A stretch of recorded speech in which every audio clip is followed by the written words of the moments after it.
Hello दोस्तों, मैं हूं हर्ष धवन, इंटरनेशनल बिजनेस ट्रेनर और करियर गुरु एक्सपोर्ट एक्सपर्ट्स ग्लोबल की तरफ से। दोस्तों, इस वीडियो में मैं आपको बताने जा रहा हूं, अगर आप काजू को एक्सपोर्ट करना चाहते हैं, काजू का बिजनेस करना चाहते हैं, तो उसकी क्वालिटी कौन सी एक्सपोर्ट होगी, उसकी क्वालिटी को जानना कैसे है। क्योंकि पहले प्रोडक्ट सिलेक्शन में आपको ये सब चीज़ें सीखनी है। आंख बंद करके किसी प्रोडक्ट को मत उठाइए और एक्सपोर्ट मत कीजिए, उसकी पूरी जानकारी लीजिए। तो जो लोग वीडियो को पहली बार देख रहे हैं तो चैनल को अभी सब्सक्राइब कर लो। अब उसकी क्वालिटी के बारे में जानिए, काजू कहाँ कहाँ लगता है, क्या फ़ायदा होगा, उसको एक्सपोर्ट कैसे करना है, क्या क्या प्रिकॉशंस लेने हैं, ये सारी चीज़ें इस वीडियो के अंदर मैं आपको बताऊंगा। और सस्ते में आपको काजू कौन सी जगह से मिलेगा। तो यानी अगर मैं काजू के बारे में सोच रहा हूँ, काजू के बिजनेस के बारे में सोच रहा हूँ, काजू की क्वालिटी के बारे में जो सोच रहा हूँ, काजू के एक्सपोर्ट के बारे में सोच रहा हूँ, तो भैया अब वीडियो देखना शुरू करिए। सबसे पहले काजू इस्तेमाल कौन कौन से प्रोडक्ट होता है। जब भी किसी प्रोडक्ट का सिलेक्शन करना है तो पहले ये रखिए भैया ये कहां इस्तेमाल। दोस्तों, आप जितना शेक्स पीते हैं, आज की डेट में लोग मिल्क शेक पीते हैं, तो उसमें भी आपका काजू यूज होता है। अब जो आप आइसक्रीम खाते हैं, बच्चे बहुत शौक से खाते हैं और बड़े भी खाते हैं, तो उसमें भी तो काजू यूज होता है। आप जो ग्रेवी खाते हैं, यानी अगर बाहर मैं डिनर करने जा रहा हूँ रेस्टोरेंट में और एक मैंने ग्रेवी की आइटम मंगाई, तो उस ग्रेवी को बनाने के लिए भी काजू का यूज़ किया जाता है। जैसे हमारे यहाँ फेस्टिवल आते हैं तो काजू गिफ्ट में भी यूज़ होता है, और बिना फेस्टिवल के भी काजू का गिफ्ट जाता है, तो काजू गिफ्ट में भी यूज़ होता है। स्नैक्स की बात करूँ, अगर नमकीन की बात करूँ, तो स्नैक्स में भी काजू यूज़ होता है। केटर्स काजू बहुत लेते हैं, जो भी केटरिंग कर रहे हैं, जैसे शादी ब्याह या कोई भी इवेंट हो गया, तो उसमें आप केटरिंग इंडस्ट्री को टारगेट कर सकते हैं। अगर मैं स्वीट्स की बात करूं, मिठाइयों की बात करूं, तो ऑब्वियसली काजू की बर्फी सबकी फेवरेट होती है, तो काजू वहां पे भी यूज होता है। बिस्किट्स की बात करूं तो भैया बिस्किट में भी कैश्यू बिस्किट काजू यूज होता है। बेकरी प्रोडक्ट्स की बात करूं तो बेकरी में भी यूज होता है। और अगर मैं चॉकलेट की बात करूं तो दोस्तों चॉकलेट में भी यूज होता है, और काजू के मल्टीपल यूजेस हैं। तो बेसिकली जो सबसे अच्छी मार्केट है वो काजू की ये है, यानी इन सेक्टर्स में काजू को बेचिए। अब दोस्तों बात करते हैं उसकी क्वालिटी की। आपको ऑर्डर आया कि मुझे काजू चाहिए, तो आप सिर्फ नॉर्मल सैंपल नहीं देंगे। अब जो भी बायर काजू में डील कर रहा है उसे काजू के बारे में एक एक चीज़ पता है।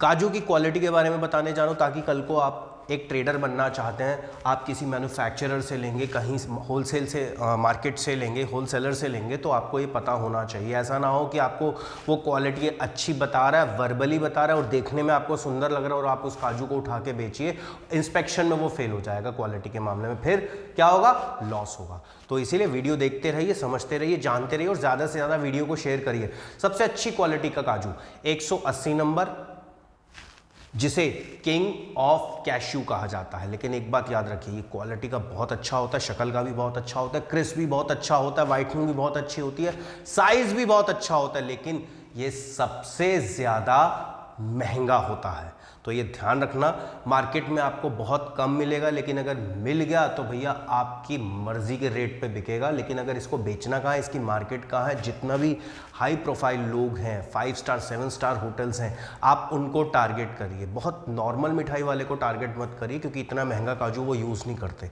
तो इसीलिए ये ज़्यादातर गिफ्ट्स में सबसे ज़्यादा यूज़ होता है। तो ध्यान में रखिए, मार्केट भी साथ के साथ बता रहा हूँ कि हाँ कहाँ यूज़ होगा, कहीं ऐसा ना हो कि गलती हो जाए। इसके बाद काजू की एक और क्वालिटी है जिसमें नंबर होता है 210 और 240। पहली चीज़, अगर काजू में डील करने जा रहे हैं तो याद रखिए ये उल्टा चलता है। अगर नंबर ज़्यादा होगा तो इसका मतलब क्वालिटी कम होगी, नंबर कम होता चला जाएगा तो क्वालिटी बढ़ती चली जाएगी। तो ये ध्यान में रखिए, रट लीजिए, इस चीज़ को दिमाग में बिठा लीजिए। अगर आप काजू का काम कर रहे हैं तो 210 और 240 ये भी ज़्यादातर फूड प्रोडक्ट में यूज़ होता है, लेकिन अच्छे फूड प्रोडक्ट में। उसके बाद बात करते हैं आपका 320 नंबर, और उसके बाद 450 नंबर। यानी 320 नंबर और 450 नंबर का जो काजू होता है वो टुकड़ा काजू होता है, जिसकी क्वालिटी बिल्कुल लोअर ग्रेड में आती है। ज़्यादातर शेक वाले ये यूज़ करते हैं। आपने रास्ते में देखा होगा कि हाँ बहुत से ठेले लगे होते हैं जो कहते हैं भाई मैंगो शेक मिलेगा, उसमें हम काजू डाल के देंगे, तो जूस वाले होते हैं। तो इस तरीके से जो भी मार्केट में जो इसको फटाफट भाई टुकड़ा काजू है, हमें तो काजू का फ्लेवर चाहिए, काजू अच्छा होना चाहिए, थोड़ा फील आना चाहिए, तो वो ये मार्केट आपकी यूज़ करेगी। जो टुकड़ा काजू है मिठाई वाले भी सबसे ज़्यादा यूज़ करते हैं। तो इस काजू को आपको इन लोगों को टारगेट करना है। ये कस्टमर आपके होंगे जो आपको अच्छा खासा पैसा देंगे। इस काजू की डिमांड भी बहुत अच्छी खासी रहती है क्योंकि वॉल्यूम में चाहिए भाई, मुझे अगर सामान बनाना है तो सस्ता काजू चाहिए। तो सस्ता काजू कहाँ से मिलेगा? सस्ता काजू इस क्वालिटी में आपको मिल जाए। और एक बात बताना चाहता हूं दोस्तों, आपको जान के शायद ये ताज्जुब होगा, इंडिया जो है सबसे बड़ा एक्सपोर्टर है कैश्यू का। वर्ल्ड वाइड हम सबसे बड़े एक्सपोर्टर हैं कैश्यू के। तो एक बहुत अच्छा प्रोडक्ट है ये, लेकिन इसमें एक चीज़ ध्यान में रखनी है। देखिए दोस्तों, अब बता रहा हूँ कि कहाँ आपको लॉस हो सकता है, ये ध्यान से सुनिए। मैंने काजू लिया, वो नहीं बिका, तो काजू की एक शेल्फ लाइफ है। मैंने काजू लिया, उसमें मॉइस्चर आ गया, काजू खराब, सील गया। टीन आते हैं इसके काजू के, ठीक है, उसके अंदर कीड़ा लग गया, खराब हो गया। तो इसकी केयर करनी पड़ेगी।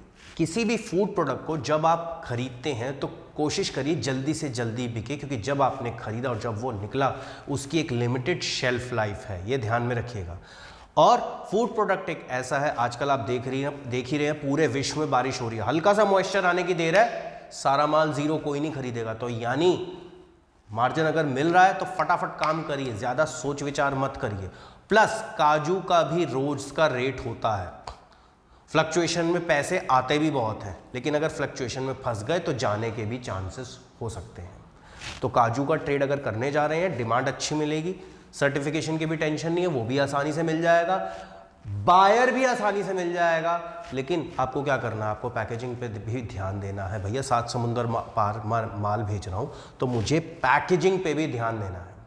इसीलिए मैं बार बार कहता हूँ प्रैक्टिकल ट्रेनिंग बहुत ज़रूरी है। अगर आपने हमारे पिछले वीडियो देखे होंगे, हम अपने स्टूडेंट को प्रैक्टिकली CFS में लेके जाते हैं, इंपोर्ट हाउस में लेके जाते हैं, एक्सपोर्ट हाउस में लेके जाते हैं, वहाँ पे प्रोडक्ट की लाइव एक्सपोर्ट दिखाते हैं, सिखाते हैं, लाइव इंपोर्ट हो रहा है, पैकेजिंग कैसे करनी है, डैमेज कैसे हो गया प्रोडक्ट, ये सारी ट्रेनिंग प्रैक्टिकली सिखाते हैं। तो ये सारी चीज़ें पहले आपको सीखनी है और उसके बाद करनी है। भाई पैसे का नुकसान बिल्कुल मत करना, ध्यान रखना।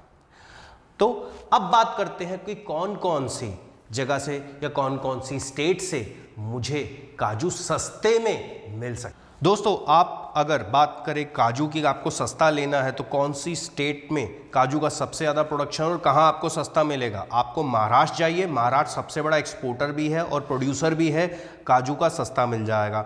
उड़ीसा जाएंगे, वहाँ आपको सस्ता मिल जाएगा। उसके बाद कर्नाटका, वहाँ पे भी आपको सस्ता मिल जाएगा। और अगर आप वेस्ट बंगाल में रहते हैं तो वहाँ पे भी आपको सस्ता मिल जाएगा। अगर आप तमिलनाडु जाते हैं तो वहाँ पे भी आपको सस्ता मिल जाएगा।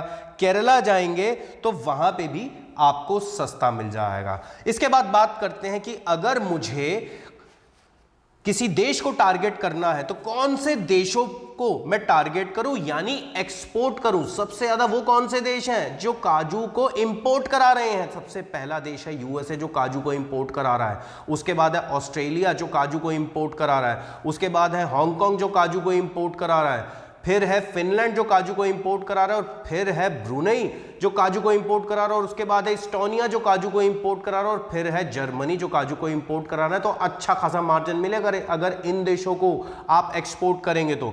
अगर मैं बात करूं कि हमारे कॉम्पिटिटर कौन है, यानी सपोज कीजिए भाई और भी तो देश होंगे जो काजू को एक्सपोर्ट कर रहे होंगे, तो नाइजीरिया से काजू बहुत अच्छा खासा एक्सपोर्ट होता है। आप बेनिन से भी काजू बहुत एक्सपोर्ट होता है। गैम्बिया से काजू बहुत एक्सपोर्ट होता है। सेनेगल से काजू बहुत एक्सपोर्ट होता है। इंडोनेशिया से काजू बहुत एक्सपोर्ट होता है।